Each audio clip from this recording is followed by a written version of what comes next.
tem te akai thau le a Zohana bung som pakat sang som li le palia lazara la le so na kai thau le a mithi pathum ta chan chin atangin soi kan tuma e mithi pathum he ring tu te kan non min en tira mak ve ang reng pakhat so bau hitam tak Bible a om karing ma se to thung thara hian tam tak a om karinga ma se arikot ero chu pathum chi arikot ta Fapatan baule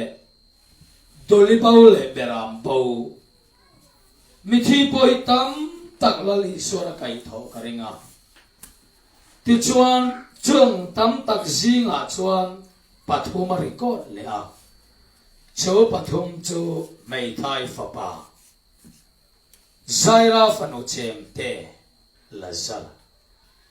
he pathumi kai mani nun pakhat so ai ti la ni le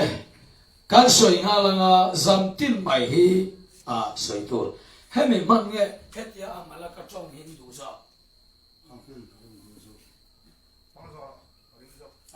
a tha a chan chu kan no na yan thil dang pem thei hrim hrim tu na anon sayam khan pathian thu kan ngai thla chuan peng thei chi min ti nuam lo chi no kan no na zalen na mo lo chi chon phur bet tu nei ang kat thilom chuan kharau thiang em azalen ngai lo kharau thiang em zalen na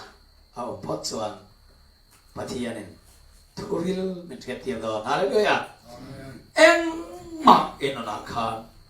pathiam thu i khriat na tal tu ri pakhat ma ni siam su o mak deu mai chu mai thai fa pa akai tho khan in chim chiang o zero le amma sabera mai thai fa pa akai thawa alon nun fele ati masak berchu alo trong mane kha in chin chang o ati masak berchu a trong mane ti chuan zaira fanu chem te kha akai tho vele ani chu ei tur pero u pakhatna engting elom a trong panina ei tur pero u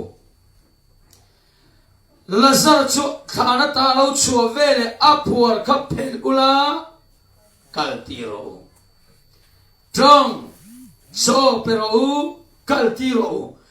keima ni pakhat min sertir na le chong thumin min rila kalom e ma kharau thiang limit khil fia chasala kalune a chan chu mei thai fa pa akai tho a alo tongati chu Eden bo chiat navanga kan kharau se ol monga thito mani te po thau thai to lo kapa ti thai na reng nei lo sual po ye tang to kha Krista thorual chia khan kan kharau thilai kha kai thau ta ni lan pa ro pui ro se Chawangin anena baptisma kan chana anena phumin kan oma paro puinan Krista chu mithizinga ta kai thoka kai ni po nun tharin kan lo nong vetani chu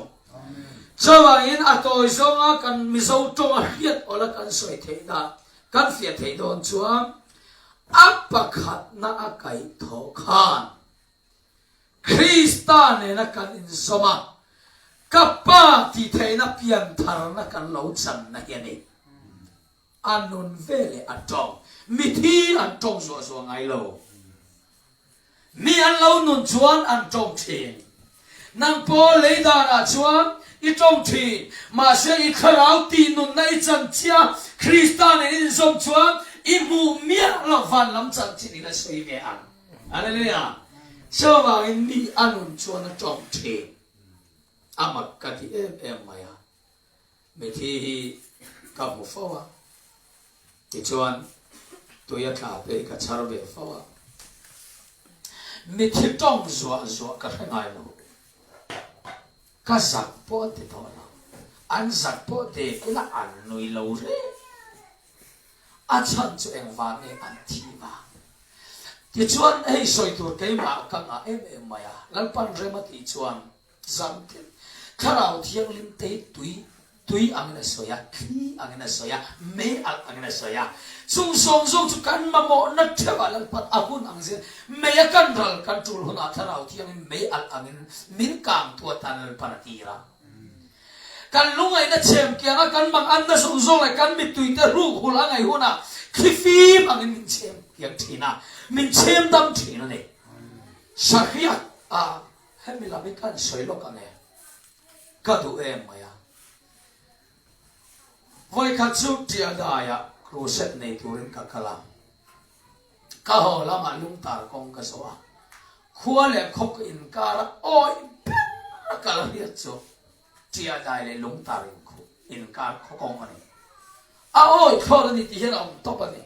การนุ่งพุทธรุ่นชาวฮิตที่ก็เลยหอยง่ายเราก็กับการจังกับอุเทย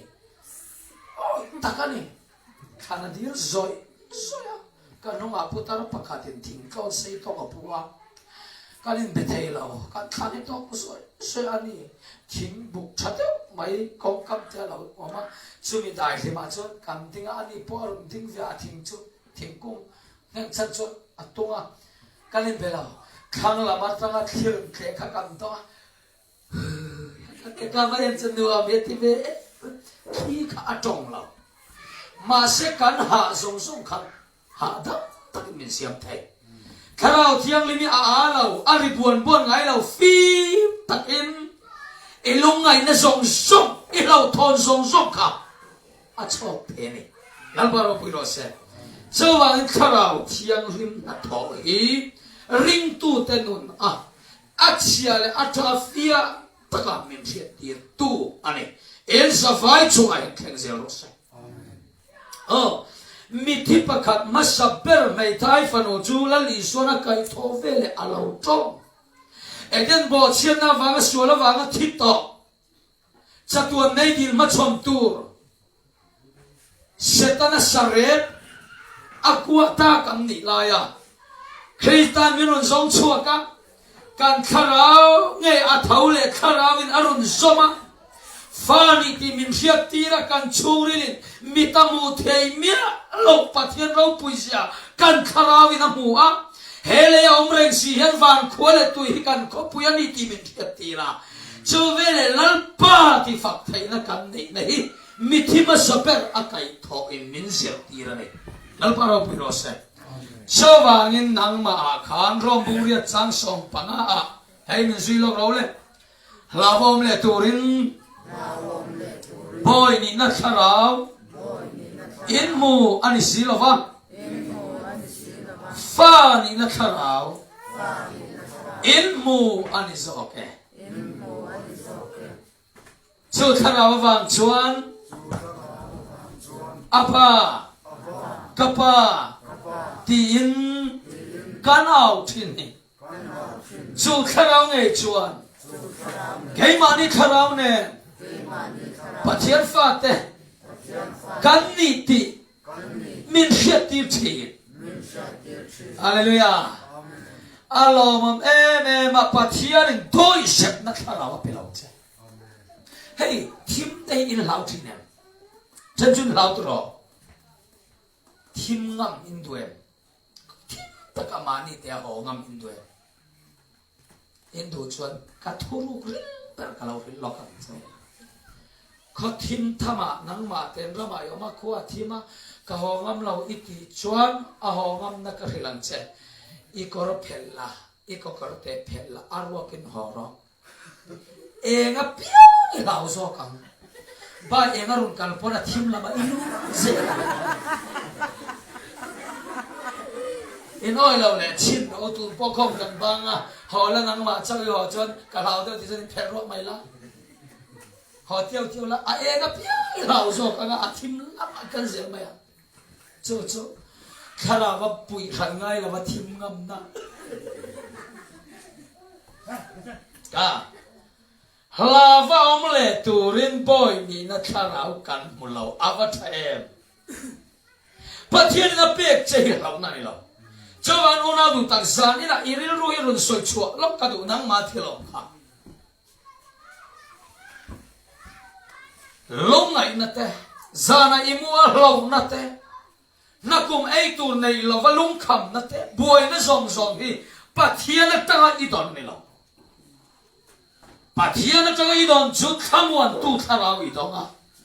fani na tharau idonga mangai na idong boka rim na idong boka chak na idonga beisai na idong boka ni chawa in beisai na nei lawa ke chu hitir go chun tu ma hin min du boka rim lo tia i malam future akal tur po beidon na ruk in ei chuan kha pathian na pek chani lo i ta lo setar na kol tia che chawa in beidon na longai na muthe lo na har sat na heng song sa na imuta buan tu kha nang ma lo khen chuan Bible en ro Corina te Galatia tharau ra soya Corina tharau thil pek a soya cho pathian min pe kan chan zinga chuan mangai na te do thei na te ngil nei na te beisai na te mangai na chu a uang lova a chapau hek lova awa thae mangai na chu a bei a dong mei ngai lova mangai na chuan beisai na o mane pathian min pe chu bei don lo na ani lain pathian in apek ni lo setana hian amata akol tir cha beidon na lo khen kan setana kol tir cha achan chu I bei adon nei hian pathian I fak pe lovanga aom po iring du lovanga ti chuan beidon na chuan khovel suala zu in du na te chi kha min ruai ma awang in beidon na lo khen kan ita lo ti khero in bei hedong ayam kaga ita ne lo kan ta lo kan kol chun buai lo chi kan ni lo sum le pai poi nang ma ta hinoi khat kol ro I buai lo bang mi ta hi tam le nuai som han kol chin te mi ta kan kol chun kan buai abau kal hau kan mangam bok si lo mi nei kol chu buai kha ma ni ta nuai khat hen min ti khamong thin so tiang dei pathian min pe ka hin lung ngai na ve ngai lo doi sep na ve ngai lo hallelujah en ma min pe si ngai ya Bible ka en pathian min pe thil hi alo ro bil to ka dei ro pui vek chawangin apani na chu saira fano hela te hi kavan soi war du tak en tau sir na ni lo ma se sir na ang de ro te tar soi lo kam chuna ma ni chung kwa na tu la wanga lo kal man lo inom le no ne wa za ni kan thanem ngai te wanga mal som tu ro chulal pa ne ke hian tu nun ma ka ti dang lam thei lo chau ka ti dang lam thei chu ni ulawa het ya taka pum vun zong rol kho pa ka soi ngai lo in nun hi ka ti dang lam vek ma ma se ti dang lam thei na ka nei lo pathian nin pe thu ka soya na nang nin that ta ke ngai kha nga lalpan mala som chau chon nang ma nia lalpa thil ti the ka lo khen chon a ti dang lam ma yan chau hallelujah chu chu kan pathian to ka lo lo ula hei hi tu na zaira fanu chem te hei zaira hi sinakok ho tu battalion khat ho tu sipai sa ho tu ani chuan zutami ani into the other ti chuan heta tang khan bethania tang nan lokala lui dil anun kam to lal isuale asir tir te kha ti chuan chu tia dira nun kan chia khan an ho tum na chu sinakok helama omse an kal zel tum na chu bethani lamani om sia chu ngur tang hian helam hi zau te nia helam ko ka eng kha vapa o tuna ka soime a Bible asia in chiara angai na in thil lau kha te kin na mangin lalpan in thil fia se ka duwa mo lali suale azir tir te kha tu nangura ang kham ni chuan an mani him shima an kaltum na chu zo te lamani chu zo te lama kalantum lai khan vapar khua a hian tuna zaira kanti sipai zo tu sinakok veng tu hi a oma afanu chicken te kha thile in anani chumilai tak chuan zote lama kaltur an nilai khan he ta zaira sipai zahau tu kha arun kan peya lali swama abok pakuna ente zirtir tu kafanu adam lawa athile leka khongai takin kanina lo kala meron tinam sakta che tin adil tane in diam tro ti chuan hela makal tur chu lali suale azir tir te chu hela ma chuan an kal tane chumi ka soidu na lai tak chu hetia an kal lai tak khan vapar le hengur in kara hian alai tak vela nyang chu thiput kum som ni thiput nu kha chumi sinakok konga chuan alo omane chunu chu abe hi tong em anei song song dam doi in en kolna na panga anei asau veka adam thesilo ti chuan amanga em doctor dang porun om sela apan na turin poisa anei tolo ente abeidon dan turi in thiam thainan athia kang thailo doctor pana antidam thailo asum le pai azo pan le du ma sela apan na anei tolo athila chu athullo engla pana boi reng chuan ama din mun pakhat te kha in thiat tan ka du chu ama ka samaria ni samaria mai chani ne halani ente voiza hen thil pakhat ka zo du Samaria ti hi in share in vai a hieno man Bible anga oh thapol juda hawinan musit mai ni Samaria hi te kenana andin munim shelo chon thu hin fia don la ke hi Samaria kalong ta a in dai tu te juda mian ni chu an tui nau kala a tui ka in chuan ka ho fele an nau het pai vek an tin Juda Samaria mai chia in Juda tlang vale mo mi pa rim ka amit mu in anmit mu ayen chuan lunga fom lum turani andin huna diamani inda thiam tro kha polania mi ngai san lo tat anni Juda habun an ngai ne jem je thainan pakhat bible mi kan soilo ka he ka soilai rum ti fia tu ta Jacob tu chun chua khan Samaria mai chen tu yelo choya I Bible in chen chon in thati nanga ti chuan la li swa vakala chu Samaria mai chen na chon ariya kram mingro ta lai lo kal ta sa ka ti remote tu chu ka hola ngani lo o thati apla min lo chuan chang ka na nei lo wa magene mai chu Samaria mai chenena lali suan tui in tur dil tane aphal lo ni lo amanga ani Samaria mai chenu kha ete la soi chuang ne ente nang sutami ni a ete ke dikha ke Samaria mai chia kania enga tinge nang sutami ke Samaria nu ne na in tur tui mi di la te anta na ni lo Into the among any, anin tena, Sutahavinam ten, Van Khan, Lali Swan, Twin to run the cut among any Apollo Lamanino. The Chuan Lali Swan, oh, Kaninam, the Hilavakan, Samaria, that I nam loud summer. Ente Nangma to deal to Hilkachiang Lachuan, and Nena into it is Zokade. A Omsia Chundang Chu. Lei mi hring tha polini cái chú khomel chan dam tu ra pathian le mi ring kha pol ve thau kani Samaria ve thau kani atina ne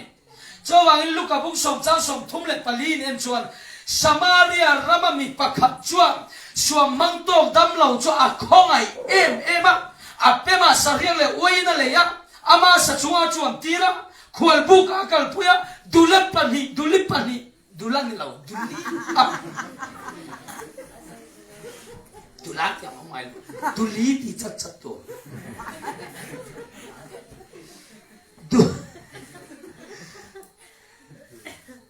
dulip pani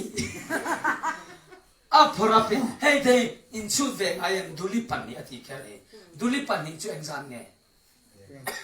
chen khat ti se ahor potlem de tu duli pani ti kare duli pani chen khat ati mai lo a chan chu khwal bu ka